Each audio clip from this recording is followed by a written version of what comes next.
The day Aunt Eleanor died, I was elbow deep in garden soil, planting the heirloom roses she'd given me for my birthday. My phone buzzed 3 times before I finally pulled off my gloves to answer it. Miss Blackwood? A formal voice I didn't recognize spoke. This is James Morton, your Aunt Eleanor's attorney. I'm afraid I have some difficult news. My heart stopped. The roses suddenly felt heavy in my hands. Alina's last gift to me. What happened? Your aunt passed away in her sleep last night. He hesitated. She left explicit instructions for me to contact you first before anyone else in the family. I sank to my knees in the dirt, barely registering his words. Aunt Eleanor, the woman who taught me to read, who snuck me chocolate chip cookies during dreary family functions, who supported every dream I'd ever had, was gone. Miss Blackwood, are you there? Yes, I managed. I'm here. What do you need me to do? Your aunt left specific instructions about her funeral arrangements. And another pause. She left you a letter that must be opened before the service. Would you be able to come to my office today? I looked down at the roses. Queen Elizabeth variety, Eleanor's favorite. She had handed them to me just 2 weeks ago, her eyes twinkling with her usual mischief. These have been in my family for generations, she'd said. Just like secrets. At the time, I thought it was just another of her cryptic comments. Now, I wasn't so sure. I'll be there in an hour, I told the lawyer. James Morton's office was exactly what you'd expect from someone who handled old money, all dark wood and leather-bound books, with a view of the city skyline that probably cost more than my yearly salary. He stood as I entered, offering a sympathetic smile. Miss Blackwood, thank you for coming so quickly. Please have a seat. I sat in one of the plush leather chairs, trying not to fidget. Mr. Morton, what's this about? Why did Aunt Eleanor want you to contact me first? He reached into his desk drawer and pulled out 2 envelopes. One was thick and official-looking, with the law firm's letterhead. The other was smaller, cream-colored, with my name written in Eleanor's elegant handwriting. Your aunt was an unusual woman, Morton said carefully. Brilliant in business, but also quite particular about how things should be done. She left very specific instructions about her will and her funeral arrangements. That sounds like her, I said softly. He slid the cream envelope across the desk. She wanted you to read this privately. Then we can discuss the rest. My hands trembled slightly as I picked up the envelope. Eleanor's distinctive perfume, roses and vanilla, still clung to the paper. I opened it carefully, pulling out a single sheet of her personal stationery. My dearest Olivia, if you're reading this, I've finally run out of time. Don't be sad. I've lived exactly the life I wanted, which is more than most people can say. But I need one last favor from you, my darling niece. At my funeral, you'll need to read a letter. One that will change our family forever. You'll find it in the hidden compartment of my jewelry box, the one I showed you how to open when you were 12. Remember the trick with the rose carving? Some people might call this revenge, but I prefer to think of it as justice. Long delayed, perhaps, but justice nonetheless. The truth is, I've left everything to you, Montgomery Industries, my personal assets, all of it. But there's one condition. You must read that letter at my funeral, with the entire family present. No exceptions. I know this is a lot to ask, especially now. But you've always been the strong one, Olivia. The honest one. That's why it has to be you. All my love. Aunt Eleanor. P.S. Don't let them bury me in anything beige. You know how I feel about beige. I read the letter twice, then looked up at Morton. She left everything to me? He nodded, opening the official envelope. Montgomery Industries. Her personal estate. Investment portfolios. Approximately $89 million in total assets. But, as she mentioned, it's conditional on you fulfilling her final request. My head spun. Eleanor had always been generous with me, but this was beyond anything I could have imagined. What about the rest of the family? My father? My cousins? There are some small bequests, Morton said, but the bulk of the estate is yours. Assuming, of course, you agree to her terms. I thought about my father, who had always resented his younger sister's success. About my cousins, who had spent years sucking up to Eleanor, hoping to inherit her fortune. About all the family gatherings where Eleanor had sat quietly, watching everyone with those knowing eyes of hers, like she was waiting for something. "When is the funeral?" I asked. "3 days from now." Your aunt was very specific about the arrangements. The service will be held at St. Michael's Cathedral, followed by a reception at her estate. The entire family is expected to attend. I stood up, clutching Eleanor's letter. Then I should go. I have a jewelry box to find. Morton called after me as I reached the door. "Miss Blackwood, one more thing. Your aunt asked me to tell you." He hesitated, then she said, "You'll know what to do with the truth." The drive to Eleanor's estate took 40 minutes, but it felt like hours. My mind raced with questions. What was in that second letter? What secret was so important that Eleanor would make it a condition of her will? The gates opened automatically as I approached. Eleanor had given me the access code years ago, saying she trusted me more than her security system. The house was exactly as I remembered, a sprawling Victorian mansion set amid perfectly manicured gardens, with Eleanor's beloved roses climbing every available surface. Mrs. Peters, the housekeeper, met me at the door. Her eyes were red from crying. "Oh, Miss Olivia, I'm so glad you're here." She sniffled. She left instructions that you were to have full access to her rooms." "Thank you, Mrs. Peters. I won't be long." Eleanor's bedroom was on the second floor, overlooking her prized rose garden. Like everything else about my aunt, it was elegant but full of hidden whimsy, silk curtains in bright patterns, modern art next to family portraits, and, everywhere, touches of her beloved roses. The jewelry box sat on her dresser, exactly where it had always been. Beautiful Brazilian rosewood, carved with intricate floral patterns. I ran my fingers along the edge until I found it, the small rose carving that concealed the release for the hidden compartment. "Third petal from the left," I whispered, remembering Eleanor's instructions from all those years ago. There was a soft click, and a panel in the bottom slid open. Inside was another envelope, sealed with wax and marked, "To be read at my funeral." My hand shook as I picked it up. It was heavier than I expected, and I could feel what seemed like photographs inside. For a moment, I was tempted to open it right there. But I knew Eleanor. Everything she did had a purpose. If she wanted this revealed at her funeral, in front of the whole family, she must have had her reasons. I slipped the envelope into my bag and took one last look around the room. On the bedside table was a framed photo I'd never seen before, Eleanor as a young woman, standing in front of Montgomery Industries' first office. She was smiling that knowing smile of hers, the one that always made me feel like she could see right through people's pretenses. "What did you know, Aunt?" I whispered to the photograph. What secret was worth waiting a lifetime to reveal?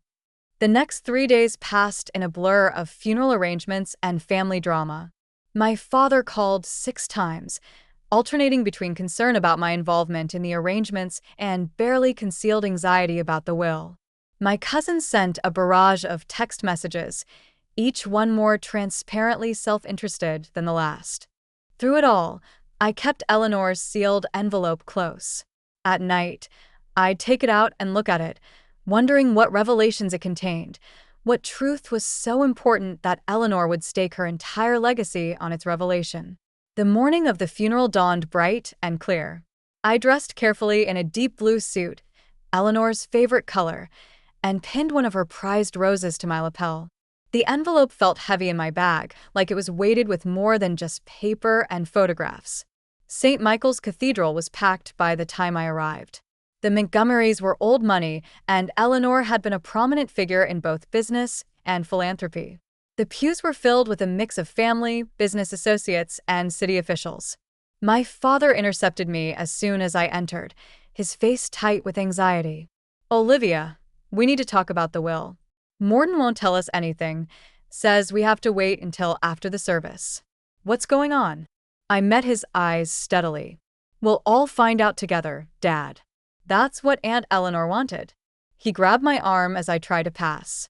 "Olivia, if you know something..."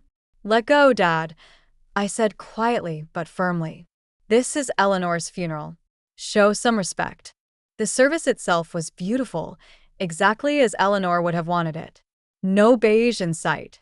The flowers were all roses in deep reds and vibrant pinks, her favorite colors. The minister spoke about her generosity, her intelligence, her dedication to making the world better. Finally, it was time. Morton caught my eye from the front pew and gave a slight nod. My hands trembled slightly as I walked to the podium, Eleanor's envelope clutched in my hands. The cathedral fell silent as I faced the congregation. My father sat in the front row, his face a mask of barely controlled anxiety. Next to him, my cousins, John and Rebecca, leaned forward eagerly, like vultures awaiting their next meal. I took a deep breath, inhaling the scent of roses that filled the air. In that moment, I could almost feel Eleanor standing beside me, giving me strength. Before she died, I began, my voice steady despite my racing heart. My Aunt Eleanor left me a letter with specific instructions. She wanted it read here today, in front of everyone who knew her. I broke the wax seal slowly, aware of hundreds of eyes watching my every move. Inside were several sheets of paper and, as I'd suspected, photographs. As I pulled them out, I heard my father make a strangled sound from the front pew. The first photograph showed a young Eleanor standing next to a man I didn't recognize. They were both smiling, holding up what looked like blueprints. The second photo showed the same man at what appeared to be a construction site, with the early foundations of what I now recognized as Montgomery Industries' first building. I looked down at the letter and began to read. My name was Eleanor Montgomery, I said, my voice carrying clearly through the hushed cathedral, and this is the truth about how Montgomery Industries began. My hands were steady as I continued reading. The man in these photographs is Harold Bennett, a brilliant engineer and my business partner in 1975. He was also the true founder of what would become Montgomery Industries. A murmur rippled through the congregation. In the front row, my father's face had gone completely white. Harold and I met at university. I continued reading. We shared a vision of creating sustainable building materials that would revolutionize the construction industry. Harold had the technical genius, and I had the business acumen. Together, we created the foundation of what Montgomery Industries would become. I pulled out another photograph, this one showing Eleanor and Harold shaking hands over what appeared to be a contract. We were equal partners, splitting everything 50-50, the patents, the company, the profits. All of it was shared between us. Until the night of October 15th, 1976, when Harold died in what was reported as a car accident. My father started to stand, but my Uncle James pulled him back down. I kept reading. But it wasn't an accident. The brake lines in Harold's car had been cut. I discovered this too late, after the police had already closed the case. I also discovered something else. Papers had been filed just hours before Harold's death, transferring his entire share of the company to the Montgomery Family Trust. Papers that bore his signature. I looked up, meeting my father's eyes directly. A signature that I now know was forged by his business partner at the time, my own brother, Richard Montgomery. The cathedral erupted in gasps and whispers. My father stood up, his face contorted with rage. "Stop this immediately," he shouted. "This is slander." "No, Dad," I said calmly. "This is the truth." Aunt Eleanor left proof. I held up a stack of documents from the envelope, the original contract between Eleanor and Harold, forensic analysis of the forged documents, police reports that had been buried, bank transfers. She kept everything. Why? The question came from my cousin John, who was staring at my father with dawning horror. Why reveal this now? I turned back to Eleanor's letter. I'm revealing this now because I've spent 45 years building this company into something Harold would have been proud of. I've used our success to fund research, to support sustainable development, to create opportunities for brilliant minds like his. But I've also spent 45 years watching my brother profit from his crime, watching him raise his children to believe that privilege and power put them above the law. My father had sunk back into his pew, all the fight gone out of him. I continued reading. The truth is, I should have come forward years ago. But by the time I had gathered all the evidence, the company was employing thousands of people. Going public would have destroyed not just Richard, but countless innocent families who depended on Montgomery Industries for their livelihood. So I made a different choice. I decided to wait, to build, to make sure that when the truth finally came out, the company would survive it. I pulled out one final document from the envelope, a yellowed envelope addressed to Harold Bennett's only surviving relative, his daughter, Sarah. Asterisk, which brings me to my final confession. Over the years, I've kept track of Harold's daughter. I've anonymously funded her education, her research, her work in sustainable engineering. I've watched her grow into the kind of brilliant, ethical scientist her father was. Sarah Bennett now runs one of the most innovative green technology firms in the country, though she's never known who is backing her. Asterisk. More gasps filled the cathedral as a woman stood up from the middle pews. She was about my age, with Harold's dark eyes and determined expression. Eleanor had arranged everything, even ensuring Sarah Bennett would be here for this moment. The second part of my will, I read, my voice growing stronger, leaves a 30% share of Montgomery Industries to Sarah Bennett as partial restitution for what was stolen from her father. The controlling interest goes to my niece, Olivia, the only member of the Montgomery family who has shown the same commitment to ethics and innovation that Harold and I once shared. I looked up at the stunned faces before me. The letter is signed, Eleanor Montgomery, co-founder of Montgomery Industries and keeper of its greatest shame. The silence that followed was deafening. Then, slowly, Sarah Bennett began walking toward the front of the cathedral. She stopped in front of my father, who seemed to have aged decades in the past few minutes. All these years, Sarah said, her voice shaking slightly. I thought my father was a failure, who abandoned his work. I never knew, never imagined. Miss Bennett, I said, stepping down from the podium, I'm so sorry for what was taken from you. She turned to me, tears in her eyes. Thank you for having the courage to read that letter. Your aunt, she was watching over me my whole life, wasn't she? She was trying to make things right, I said softly. In her own way. The next few hours passed in a blur. The reception was unsurprisingly tense, with family members splitting into factions, those who demanded the letter be suppressed, those who insisted on going to the police, and those who simply sat in stunned silence. My father disappeared immediately after the service. I wouldn't hear from him for weeks, not until he checked himself into a rehabilitation facility, finally facing the guilt he had carried for 45 years. In the months that followed, the truth about Montgomery Industries' founding became public knowledge. But Eleanor had been right. The company was strong enough to survive it. With Sarah Bennett's technical expertise and my commitment to Eleanor's vision, we began a new chapter in the company's history. 1 year after the funeral, I stood in Eleanor's rose garden, now blooming more beautifully than ever. Sarah had joined me for what had become our weekly meeting, where we discussed everything from company strategy to our shared love of sustainable innovation. You know what's strange? Sarah said, gently touching one of Eleanor's prized Queen Elizabeth roses. I always felt like someone was looking out for me, guiding my career from afar. I used to think it was my father's spirit. Now I know it was Eleanor. She tried to protect everyone, I said. The company, its employees, you, even my father in her own way. She just couldn't let the truth die with her. Sarah nodded thoughtfully. Do you think she made the right choice, waiting all those years? I considered the question carefully. I think she did the best she could with an impossible situation. She turned a company built on fraud into a force for good. She made sure you were taken care of. And in the end, she made sure the truth came out, on her terms. Sarah studied me for a moment. And what about you? She asked. Do you ever regret being the one who had to reveal it all? I looked out over the rose garden, remembering Eleanor's knowing smile, her cryptic comments, her quiet strength. No, I said finally. Eleanor chose me because she knew I could handle it. She knew I'd understand that sometimes doing the right thing means facing uncomfortable truths. Sarah smiled, gesturing toward the Montgomery Industries building visible in the distance. She would be proud of what we've built, a real partnership, just like she and my father intended.